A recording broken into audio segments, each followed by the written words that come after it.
Se in italiassero di già è una poesia che legge Giovanni Scala.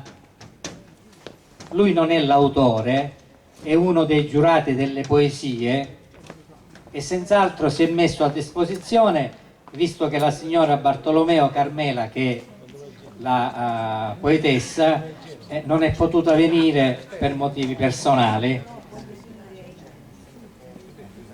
Ti è piaciuta innanzitutto questa poesia? C'è qualcosa che ti ha qualcosa che il cuore ti ha fatto sussultare? Diciamo, è una poesia adatta ai tempi nostri, scusate la voce rauca. Di che parla?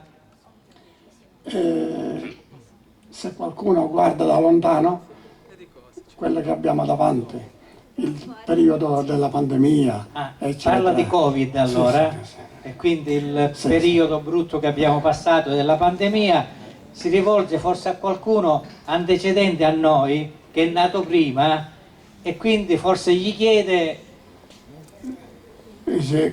cosa potrebbe che succede dire? in questo mondo, in questi 2 anni, che è successo? Ascoltiamola. Quello che è successo è proprio nella poesia. Ascoltiamola. Allora, Giovanni Scala legge la poesia di Bartolomeo Carmela, Se in italiassero di già. Se in italiassero di Giancapo, questo è il titolo. Penso sempre che se mia madre mi tagliasse di Giancapo, restasse come un'antontara a vedere come si riduce lo suo paese. Privo di vita, senza caruse, con la scuola chiusa. Nudo si assetta davanti alla porta, nudo si ferma a parlare per la strada. Tutte scantate che si scansano e si allontanano. Ma che può essere? Vedesse la sua gente bardata con le mussili e non capisse come sta pandemia ne cangia la vita. Le mani in testa si mettesse e gridasse ad alta voce: liberate, Signore, di sta grave malattia. Nudo s'abbraccia, non possono mangiare in semmola, intra non si ricevono gli amici e le parenti, manco le feste si possono santificare. Non si capisce se passa Natale o se Pasqua si avvicina. E allo chiaro oscuro tanto sconforto, che malannata stanno le picciotte. Non si possono incontrare, fare festa, a ballare e ridere nella bella gioventù che stanno spardando e manco si possono maritare.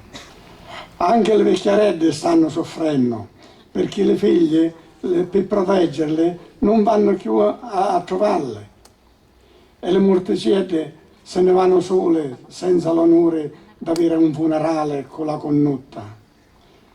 Nudo si può rassegnare a vivere sta prigionia che ne costringe a stare come le sorci nella tagliola e poi manca pure luciato delle gentuzze modeste che ti accoglivano.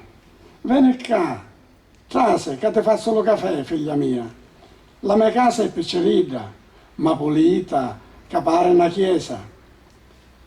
Assettati, e state ecchia con mia.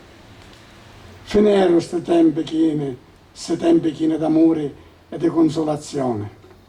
Domani, a giorno, esse cominciano a contare le infettate e le guariti, per non dire delle morti.